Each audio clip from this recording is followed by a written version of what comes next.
అమరావతిలోని శాఖమూరు పార్కు దగ్గర ఏర్పాటు చేసిన 58 అడుగుల పొట్టి శ్రీరాముల కాంస్య విగ్రహాన్ని సీఎం చంద్రబాబు ఆవిష్కరించారు. ప్రస్తుతం డిప్యూటీ సీఎం పవన్ కళ్యాణ్ మాట్లాడుతున్నారు. లైవ్ ద్వారా చూద్దాం.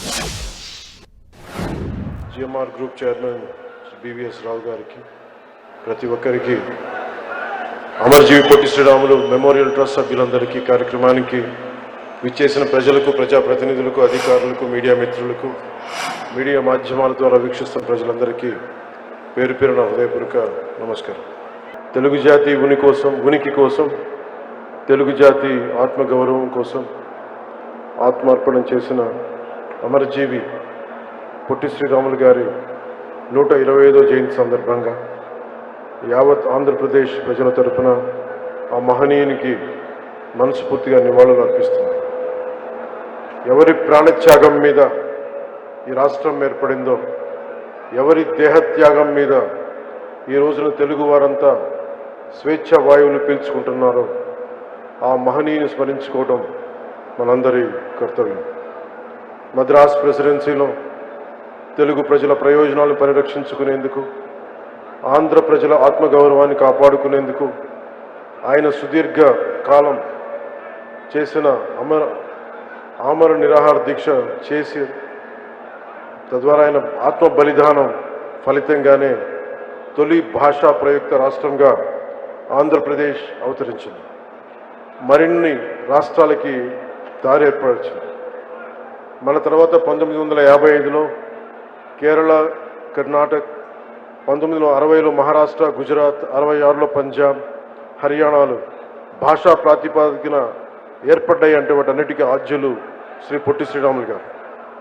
అలాంటి మహనీయుని చరిత్రను భవిష్యత్ తరాలు స్మరించుకునే విధంగా ఆంధ్ర రాజధాని అమరావతిలో అమరజీవి పొట్టి శ్రీరాములు మెమోరియల్ ట్రస్ట్కి గౌరవ ముఖ్యమంత్రి శ్రీ నారా చంద్రబాబు నాయుడు గారి నాయకత్వంలోని కూటమి ప్రభుత్వం 6.8 ఎకరాల భూమిని కేటాయించగా, వారు 58 రోజుల ఆమరణ నిరాహార దీక్ష గుర్తుగా 58 అడుగుల విగ్రహం ఏర్పాటు చేయడం మనందరికీ చాలా ఆనందాన్ని ఇచ్చే అంశం.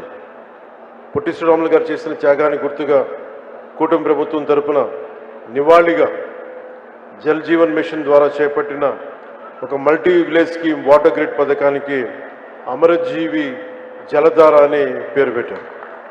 దేశంలోని గ్రామీణ ప్రాంత ప్రజలు ఒక్కొక్కరు రోజుకి 55 లీటర్ల స్వచ్ఛమైన తాగునీరు అందించాలన్న గౌరవ ప్రధాని శ్రీ నరేంద్ర మోదీ గారి స్ఫూర్తితో రాష్ట్రంలో కూడా ఈ పథకాన్ని పగడ్బందీగా అమలు చేస్తున్నాం. ఆయన మన పొట్టి శ్రీరాములు గారి ఆత్మ బలిదానంతో ఏర్పడిన ఆంధ్రప్రదేశ్ గడ్డపై నీరు తాగిన ప్రతిసారి ప్రతి ఒక్కరూ అమరజీవి త్యాగాన్ని గుర్తు చేసుకోవాలి, ప్రతి ఆంధ్రుడు ఆయన త్యాగాన్ని స్మరించుకోవాలి. ఆ ఉద్దేశంతో ఆయన వారి పేరు పెట్టడం జరిగింది జల్ జీవన్ మిషన్కి. కూటమి ప్రభుత్వం జల్ జీవన్ మిషన్ నిధులతో అమరజీవి జలధార పథకం ద్వారా 5 జిల్లాల పరిధిలో 7,910 కోట్లు ఖర్చు చేసి ఆంధ్రుడు ఆయన త్యాగాన్ని స్మరించుకోవాలి. ఆ ఉద్దేశంతో ఆయన వారి పేరు పెట్టడం జరిగింది జల్ జీవన్ మిషన్కి. కూటమి ప్రభుత్వం జల్ జీవన్ మిషన్ నిధులతో అమరజీవి జలధార పథకం ద్వారా 5 జిల్లాల పరిధిలో 7,910 కోట్లు ఖర్చు చేసి 5 మెగా వాటర్ గ్రిడ్ ప్రాజెక్టులకి శ్రీకారం చుట్టింది. వచ్చే 30 ఏళ్లలో 1,21,00,000 మంది దాహాన్ని తీర్చాలని లక్ష్యంగా పెట్టుకున్నాం.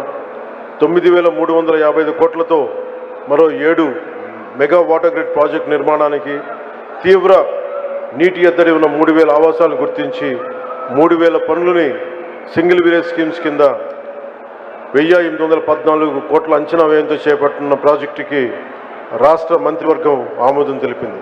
ఆ పథకాలన్నిటికీ కూడా అమరజీవి జలధార కిందే ముందుకు తీసుకెళ్తాం.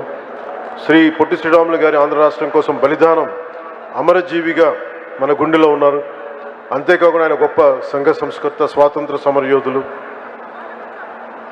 క్విట్ ఇండియా ఉద్యమ సమయంలో శ్రీ పొట్టి శ్రీరాములు గారు లాంటి వారు మరో 11 మంది నాతో ఉంటే ఏడాదిలో స్వాతంత్రం తీసుకువస్తానన్న మహాత్ముని మాటలు అమరజీవి పోరాట స్ఫూర్తికి నిదర్శనం. ఆ స్ఫూర్తిని కొనసాగిస్తూ యావత్ తెలుగు ప్రపంచం ఆంధ్రులో ఔచిత్యాన్ని గుర్తించేలా కృషి చేస్తామని మాటిస్తూ ప్రత్యేకించి ఈ రోజున అమరజీవి పొట్టి శ్రీరాములు గారి కుటుంబ సభ్యులు ఇందాక నా పక్కనే కూర్చున్నారు, ఈ వేదిక పైన ఆసీనులై ఉన్నారు. శ్రీమతి రేవతి తంగుడి గారికి, శ్రీమతి అనురాధ దేవకి గారికి, శ్రీమతి కుందా ప్రతిభ వారి మునిమనవరాలు గ్రేట్ గ్రాండ్ డాటర్, వారికి కూడా నా హృదయపూర్వకంగా ధన్యవాదాలు తెలియజేసుకుంటూ, మేము వారిని పొట్టి శ్రీరాములు గారిని ఎప్పుడు కలుసుకునే చూసే మేము అదృష్టం ఆ తరంలో పుట్టలేదు. కానీ మీ ద్వారా వారి కుటుంబ సభ్యులు, మీరు పొట్టి శ్రీరాములు గారి కుటుంబ సభ్యుల్ని మేము ఈ విధంగా చూడటంలో మిమ్మల్ని చూస్తూ మేము పొట్టి శ్రీరాములు గారి త్యాగాన్ని గుర్తు చేసుకుంటాను.